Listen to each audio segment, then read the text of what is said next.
what, in your view, is the scale of male violence within policing? Is it the case of one bad apple or a bad barrel? So over to you. Thanks, Louise, and hello, my colleagues on the panel. It's lovely to be here today. I looked back in 2018-19 at some of the concerns that the inspector at my former organisation had in respect of police officers abusing their position for sexual gain, and we called that report Shining a Light on Betrayal.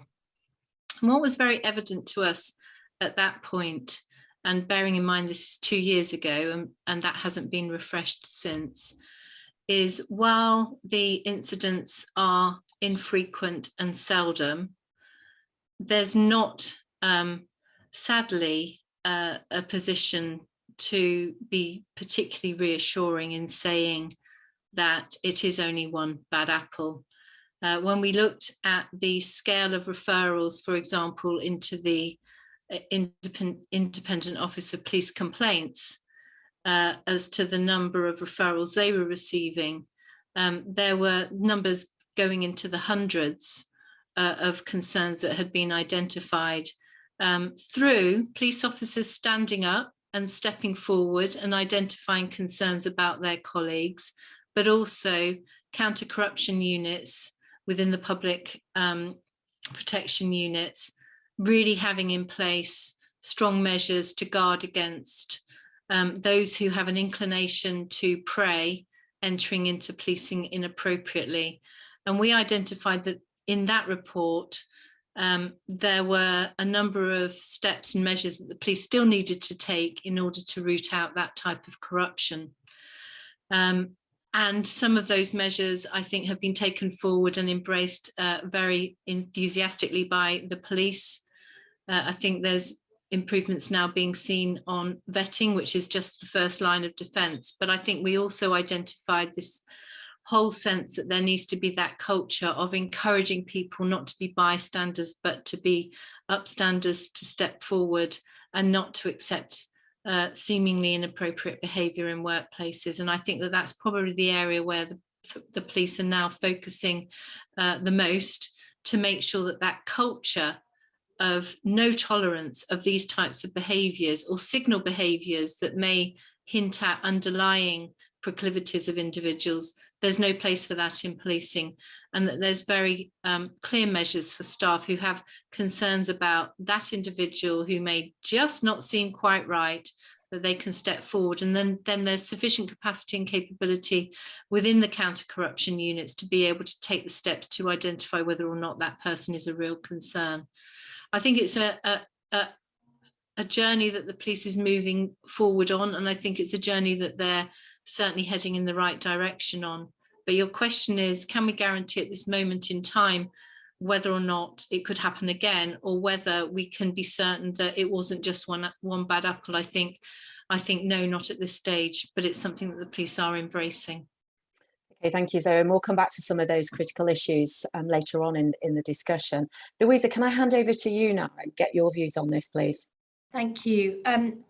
So in terms of the scale of this, it's hard to have a definitive picture, and I'll try to explain why. So the best data we probably have is the misconduct data, but I think the caveat I would have to that is that, like in the general population, we know that offences of abuse and sexual violence are underreported. So we've got to be realistic and appreciate that this is likely to be underreported in policing as well, for all kinds of reasons. But the data that the IOPC held, and also there's been some brilliant work by journalists. Sadly, I'd like to think that policing itself is rooting all of this out, but a number of journalists, in particular Alexandra Heel, have done great work where through Freedom of Information Act requests, they've established a scale of this. And whilst the numbers in the hundreds sound, alarming, and of course any one of these cases is alarming, that when you look at our data, it works out between 1% and 2% of the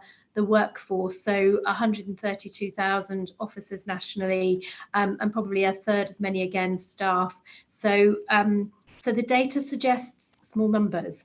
But I think looking at this as one bad apple is the wrong lens through which to consider this, because women don't experience, sexual violence or abuse as something that's rare or unusual. Unfortunately, this is a deeply rooted issue in our society, and police leaders, we all recognise and accept that sadly a small number of people are attracted to the profession of policing because of the power and control that it affords them, the status, and in some cases the opportunity to abuse, which is, makes me very, very sad.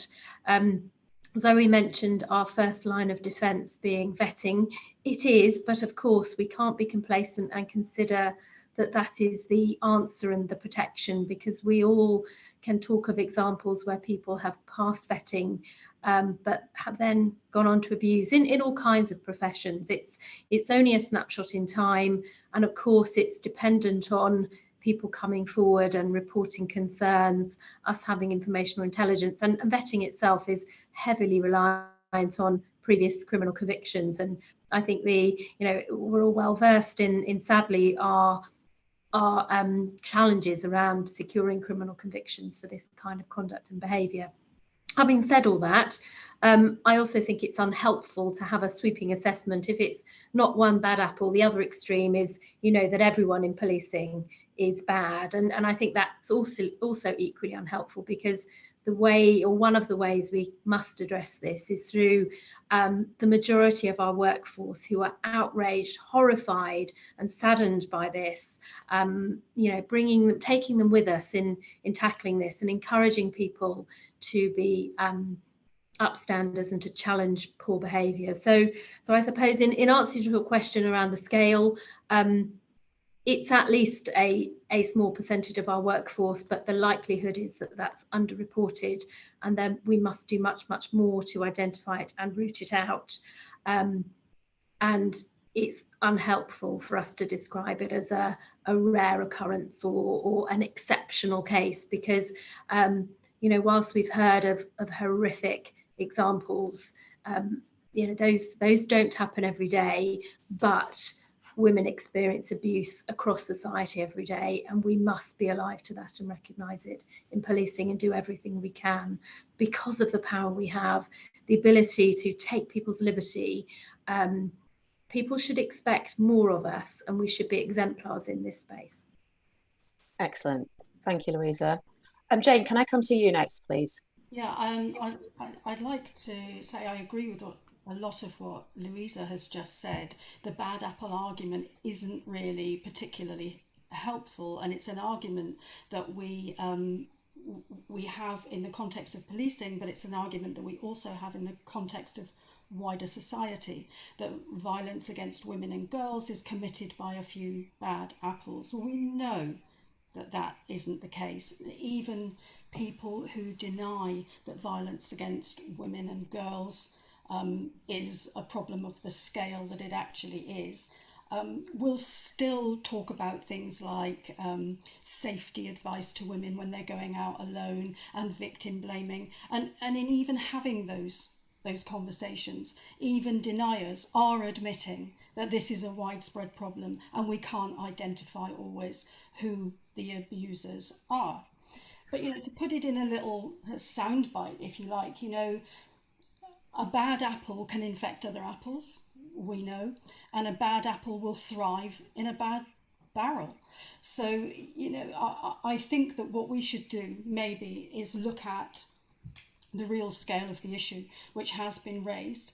The scale is actually a bit overwhelming, and when we look at the probable scale, how on earth would we deal with that? How on earth would we approach that, given that we're almost saying that our entire culture is to blame, and policing sits within that culture?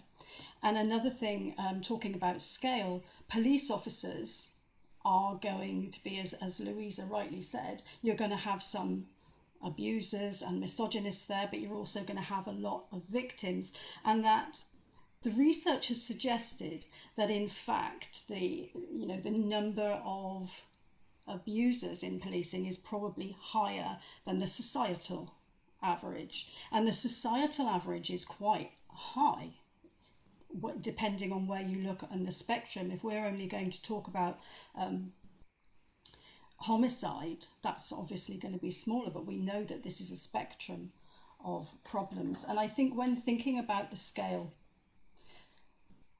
yes, it's overwhelming, and I think that can make it difficult to take steps forward.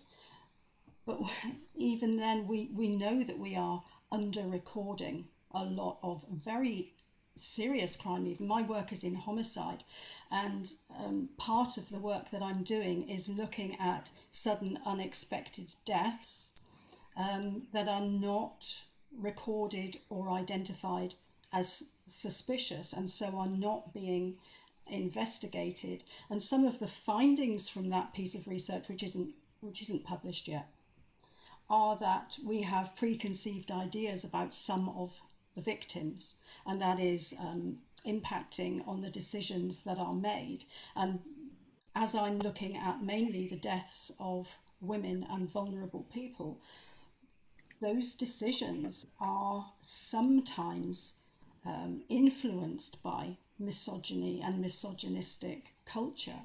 So I think that we have to acknowledge once and for all, this is a problem. It's not just a UK problem, it's a global problem. And we must acknowledge, and we all admit it really, in the way that we talk about women's safety. And it's going to take serious change and leadership, not just within the police, but politically as well. And, and resourcing, the old resourcing argument, for things to change. Thank you, Jane. Can I come to you now, Sue, please, for your thoughts? Thanks very much. And I have a great deal of support for what Zoe, Louisa and Jane have described. And I think what I'd like to say is that many really good people come into policing for the best of reasons, the best of intentions, and they continue to make an amazing difference both to individuals that they come into contact through their policing career, but also to wider society. However, I would say that however decent people are, and as I say, many police officers are, then the sort of the pool that they swim in, I think the system makes it really, really difficult for them to, I guess, maximise the potential good that they can do. And some of that we've talked about already in terms of that wider societal challenge, that wider cultural norm. And also, as both Louisa and Jane have mentioned, the added attraction to some people who particularly find authority, power, status and the opportunity to abuse through that very attractive to policing. So I guess that I would sort of start off my remarks in that context. And Jane, her specialism is homicide. So since the femicide census began in 2009, 16 women have been killed at the hands of serving or former police officers. And so that, in my mind, maths is more than one a year. So whilst homicide is rare, actually we can go through that litany of appalling offences from rape, voyeurism, sexual exploitation, child abuse, taking photos of murder victims, sharing such images, racist, sexist, homophobic messaging, exploiting vulnerable women. I really don't need to go on.